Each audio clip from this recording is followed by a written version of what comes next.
This episode of Us and Them is supported with a grant from the Claude Worthington Benedum Foundation. We were meeting with someone earlier with some connections to the Eastern Kanawha County, and they were like, oh, there's a really great group that runs this community center. You should check them out. In fact, I think there's going to be a meeting there. There's a guy named Joe. He's a real go-getter in the area. From West Virginia Public Broadcasting and PRX, this is Us and Them, the show about the things that divide us. I'm Trey Kay. Last month, before the world was caught up by the pandemic and its consequences, I took a trip into West Virginia's Upper Kanawha River Valley. It was once a hotbed of coal mining operations, chemical plants, and now the region struggles. And that was before the coronavirus hit the state. The pandemic is creating new economic panic and adding even more stress. Kent Carper has lived in Kanawha County for a long time, and he's watched things change along the river around cities like Montgomery and Smithers. Carper is president of the Kanawha County Commission and likes to imagine the local economy as a three-legged stool. He says over the last 2 decades, this stool has been cut down leg by leg. One of the legs of the stool was the coal industry, and it went from below ground to surface mining, and the jobs were cut by like 90%. That was one leg. The other leg was the chemical industry, globalization, overseas, transportation, interstates. That took away a lot of the chemical jobs that were rich in the Upper Kanawha Valley. Then the state of West Virginia on their own sawed off the third leg, and that was when they closed tech. I understand why they closed it, and they moved to another town, but that devastated the Upper Kanawha Valley. That was the last leg of the stool. But as I talked more and more with people in the valley and around the communities of Montgomery and Smithers, I started thinking about it differently. I wondered, what if this stool was really a chair? And what if the fourth leg was the community and the people who lived in it? You see, more and more people kept talking to me about this guy named Joe Slack. If you want to know what is going on in this part of Kanawha County, Joe is the guy to talk to. That's Dan Taylor. He's the campaign manager for a candidate running for one of West Virginia's 3 congressional districts. And he says Joe is this region's connector. My name's Joe Slack, and I work for the West Virginia Turnpike, and I also do community work. Joe is being humble. To say that he does community work is a bit of an understatement. I ran into Joe last summer at a church event in Kanawha County. He'd been texting me off and on since we first met about 1.5 years ago, and he had an invitation for me. The local churches were gathering to address some of the challenges of the region: opioid abuse, land development, and even water quality issues. The more Joe and I talked, it became clear that he knows a lot of people, and he uses that knowledge to bring people together. Just like the West Virginia Turnpike, Joe connects the people of the Upper Kanawha Valley who need help from organizations that offer aid. And it sounds simple, but it's really a massive undertaking. Joe works full-time, and he spends much of his free time talking with people. And he has people texting him at all hours of the day and night. Joe also helps local officials understand what's going on in the Upper Kanawha Valley on the ground level, even if that means he sometimes has to blow up a local politician's cell phone with text messages and phone calls. Yeah, I do it a lot. Even if you have to become a nuisance to somebody, but you get the job done, then you've got the job done. That's the problem. Everybody says it can't be done. Everybody feels like that it's hopeless up here, and it's not. You just got to tag the right people and keep tagging, until they listen. Joe Slack grew up in the Upper Kanawha Valley in Quincy and has watched it change and evolve over the years. Joe says addiction and unemployment are huge problems in Kanawha County. And he knows that the higher the unemployment rate, the more likely people are going to turn to drugs. As the COVID-19 crisis forces businesses to close, at least temporarily, things will get worse. In fact, in 1 week in March, more than 41,000 workers in West Virginia filed for unemployment. And for reference, there are normally just 5,000 claims per month. Joe says history shows the Upper Kanawha Valley is a part of the state that's used to hard times. People trying to find a way to survive. It's left a destroyed local economy. But what does that look like? It looks like poverty. It started when the coal mines started going down in the 80s. Small business started going away. Department stores. Montgomery used to be able to rub shoulders going through Montgomery. And it's sad to see it now, but it's starting to come back with some projects that's going on. Rub shoulders mean it was crowded. Yeah, you could get anything in Montgomery that you'd get in Charleston. Just about. I mean, within reason. There was department stores, convenience stores, restaurants. Everything you wanted was in Montgomery. And the decline of the coal industry started to hit, and then tech is what put the nail in the coffin. Joe says some of the region's hard times have partially been the state's fault. Because our state depended on coal so much that they put all their eggs in one basket. Nothing else mattered. As long as they were catering to the coal barons, they was fine. Our economy dwindled because of the coal industry, and instead of seeing the writing on the wall and diversifying our economy, they let it keep rolling. We kept voting them back in. So we didn't hold anybody accountable for their actions. But there are varying sentiments up and down the Kanawha Valley about how different parts of the county have fared. Joe says some areas have been overlooked by the coal severance tax. That's a tax on all the coal that leaves West Virginia. Then it's distributed back to the counties across the state.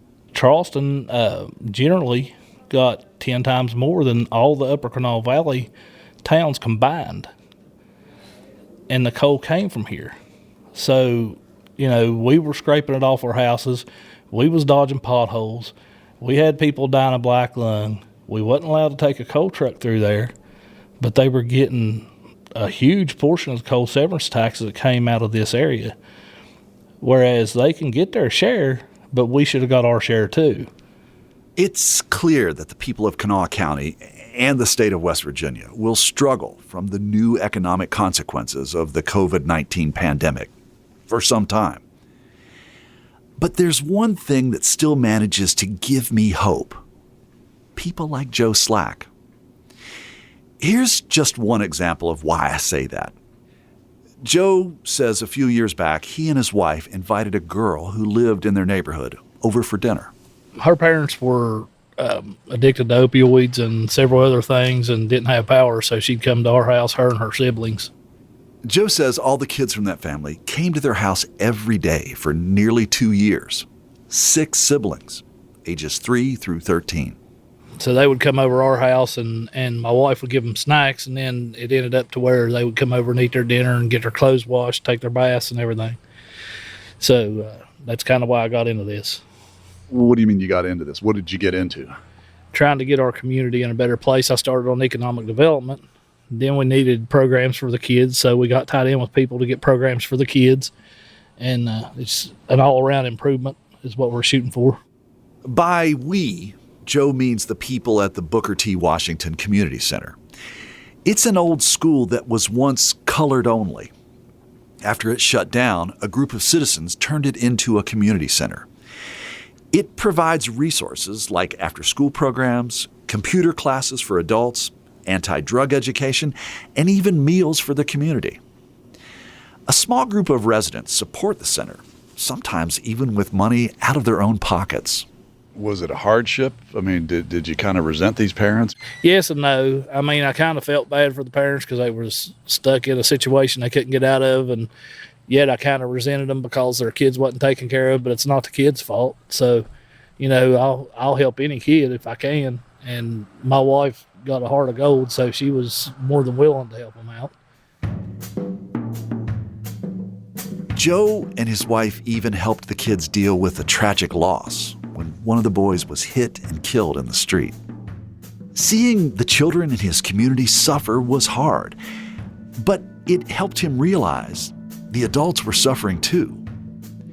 He didn't want to become numb to loss and poverty or to the escalating drug use. Joe says it's too easy to look away from suffering, and he didn't want to do that anymore. I caught up with Joe a few weeks ago to update his thoughts for this episode, since so much had changed. At that point, the governor had just recommended a social distancing precaution. So Joe and I talked right off of the West Virginia Turnpike, standing the required distance away from each other with my microphone on a long boom pole. And that's when Joe took me back in time, talking about what pulled him into his role as a connector. You see, Joe hasn't always been the kind of guy who would stick his neck out for other people. Or was that just yeah. I had a attitude where they ought to lock them up, throw them in jail, and throw away the key, just like a lot of people do. And I don't blame them for having that attitude. You work hard for your stuff, and then somebody comes along and takes it, or they're getting, they're on disability because they're an addict and of a choice they made however long it was ago. But what I ended up learning is after a little while, they quit making a choice and the choice makes them. So, after they try it 2 or 3 times, they don't have control of that anymore. It's controlling them. That realization about the role addiction plays in someone's life helped define how Joe started out as a connector. It changed his whole approach. My actual first focus was to get jobs up here. But then it came to my attention, to get jobs, we have to have employees. To have employees, we have to have people to pass a drug test. To get people to pass a drug test, we got to get them into treatment. To get them into treatment, it's got to be here, because nobody's going to be able to make it to Charleston from here. Transportation's a serious issue. So that's what drove Joe's very first connections. About 3 years ago, he started introducing himself to people involved with treatment and recovery organizations. He met several people from the State Department of Health and Human Resources. Someone from that agency brought to a meeting the CEO of Prestera. It's a center that provides services for people with behavioral health and substance abuse issues. That meeting provided important connections for Joe. I got connected with a person that I didn't even know was in it, that I used to go to church with. And he had a ton of connections because he's been in the industry for years, one way or another. And he's connected me to a lot of people. And instead of getting connected to the lady at the front desk, I got connected to the top people.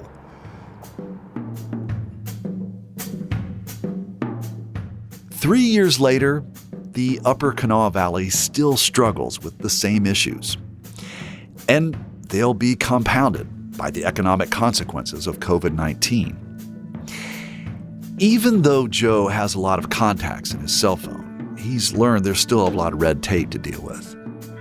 You have to get recoveries that's willing to come in and willing to spend the money that they get through grants to start something in the area. We have a population of about 20,000, but it's all scattered out, so they don't really consider it a highly populated area. And that means recovery openings can be a long drive away. Joe says in one case, a woman had to go to West Virginia's northern panhandle to find a treatment program with an opening. The drive can take 2 to 3 hours if, as Joe says, you're driving the speed limit. If someone doesn't have a car or a relative willing to drive them, they're not going to be able to get the help they need. We're trying to get a diversion program going right now, where if a person gets arrested in a town for a drug-related crime, they can choose recovery over jail. And transportation would have been an issue, but Union Mission has offered help with transportation. We now have a new non-emergency medical transport in Montgomery that's in with it, and United Way has kind of offered their help too. So it shouldn't be an issue.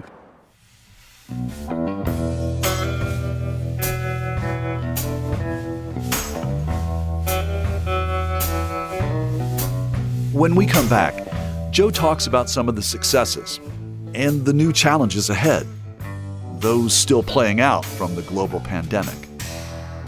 I'm Trey Kay, and this is Us and Them. Our show is supported in part by the West Virginia Humanities Council and the CRC Foundation. This episode is supported with a grant from the Claude Worthington Benedum Foundation.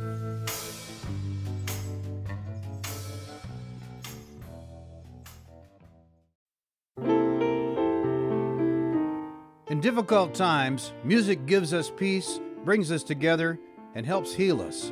It calms our nerves and brightens our days. That's why we're bringing you classic episodes of Mountain Stage on air and in our podcast. This is Larry Gross, host of Mountain Stage. Find something that's familiar or brand new and feel the power of live music on our website, mountainstage.org.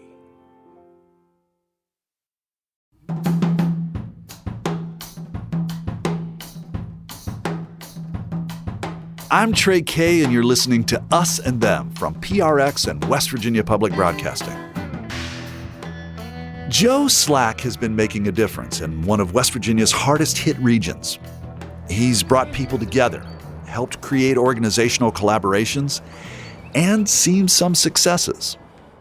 The county's hired Terrell Ellis and Associates to do economic development in our area. The UCAN grant's been developed to assist in starting small business. There's been a lot of outreach from a lot of the drug recovery. There's been a lot of outreach. There's been a lot of kids programs started up at Booker T. Washington Community Center. There's a lot of little stuff going on, and it's going to lead to something big. At some point, it's going to break loose up here, and things are going to change. And there's so many cogs to this machine that I don't even see yet. I mean, there's people involved. There's people involved with us that came here from California that are actually doing productive things to help us get what we need. Joe's work has become an inspiration for others, and there are now new opportunities and programs for children. But with the uncertainty a pandemic like the coronavirus brings, people are starting to panic. Joe reminded me that many West Virginians can't afford to miss a day of work. How concerned are you about people who are already kind of living on the margins, and that something like this is going to push them further down the economic ladder? I'm very concerned, and you know, you hear the utility companies and the mortgage companies saying, well, we're not planning on taking your house, we're not planning on cutting your power, but all at the same time they're telling you, but you pay everything you can pay, because at some point this is all going to blow over, and when it does, you're going to owe that money. They're not giving nothing to anybody. All they're doing is extending it. And then Joe voices another worry, that people who are desperate might go to work sick. Our area is generally below poverty, well below poverty. So, you know, for a family to lose a couple weeks' pay and for a business to lose a couple weeks of income could devastate them to the point of not operating again. So, yeah, it does concern me.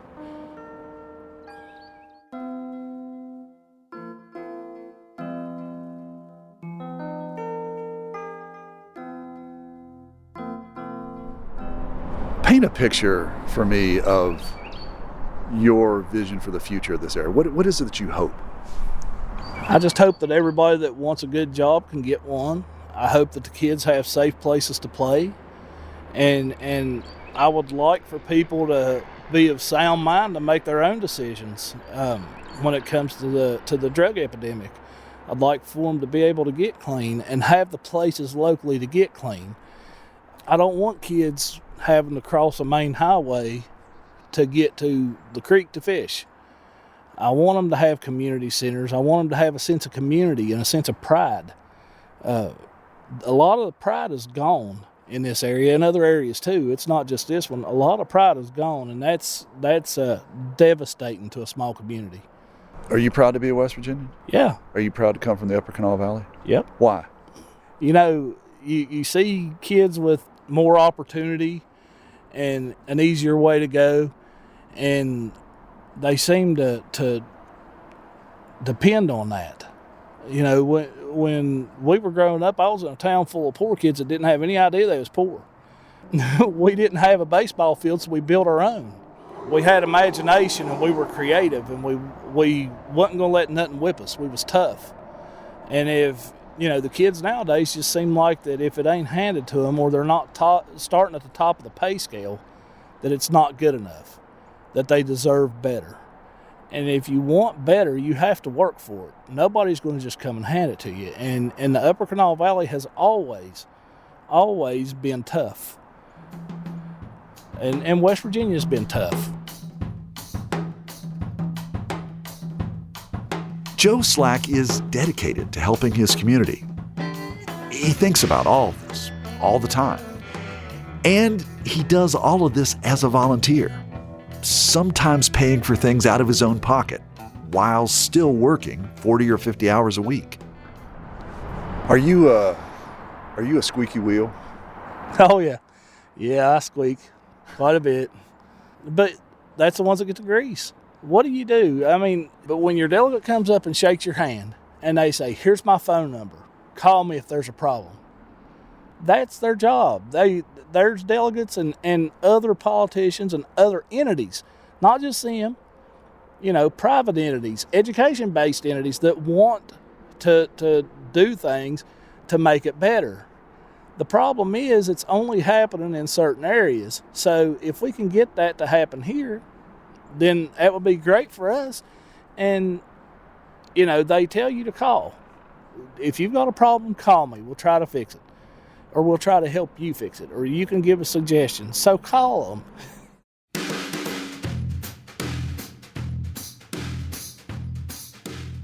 While Joe and I talked, I remembered Malcolm Gladwell's book, The Tipping Point. Gladwell says there are three kinds of people in the world: salesmen, mavens, and connectors. He calls connectors the social equivalent of a computer network hub. They are the people who link us up with the world, people with a special gift of bringing the world together. I asked Joe how he feels about being called a connector. Anybody can call me anything they want. I can be a connector. I can be a squeaky wheel. I can be the biggest aggravation in the world. It don't matter to me as long as things get done. None of that to me is offensive. That's what people should all be doing.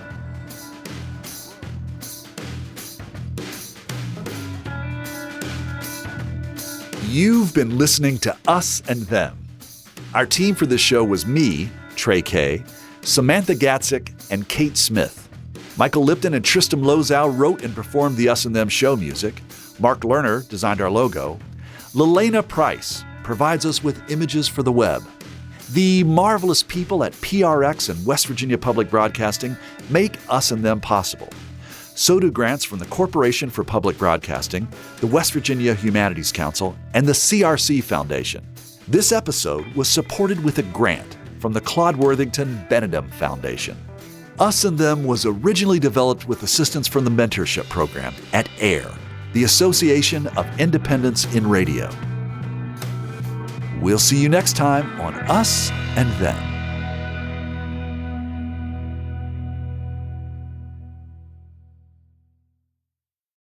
Support for this podcast comes from the Corporation for Public Broadcasting.